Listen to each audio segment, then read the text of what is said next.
अस्सलाम वालेकुम जी दोस्तों, क्या उम्मीद है आप सब खैरियत से होंगे। अच्छा, ये कंपनी है आर्मस्ट्रांग ट्रांसपोर्टेशन कॉरपोरेशन।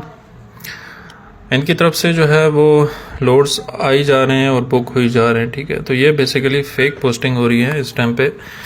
और जैसे ही आप देखेंगे एक लोड पॉपअप हुआ और साथ ही बुक हो गया, कैंसिल आपको नज़र आ रहा है, तो वो फेक पोस्टिंग है। क्योंकि यहाँ पे आप देखें जो इनको कमेंट्स में ईमेल दी जा रही है वो रिप्रेजेंट ही नहीं कर रही इनकी कंपनी को। ठीक है, आर्मस्ट्रांग ट्रांसपोर्ट ग्रुप इनकॉर्पोरेशन के नाम से ईमेल होनी चाहिए, तो तभी आप इन लोड्स को रीच आउट करें, नहीं तो इन लोड्स को रीच आउट करने का कोई फ़ायदा नहीं है। बिकॉज ये जो है वो लोड बोर्ड इनका इस टाइम पे हैक हो चुका है और ये फेक पोस्टिंग हो रही हैं। सो जब भी आप देखें, अभी ये देखें एक लोड आया साथ ही जो है वो कैंसल्ड हो गया, तो इट मीन्स कि इनका लोड बोर्ड अभी फ़िलहाल हैक है।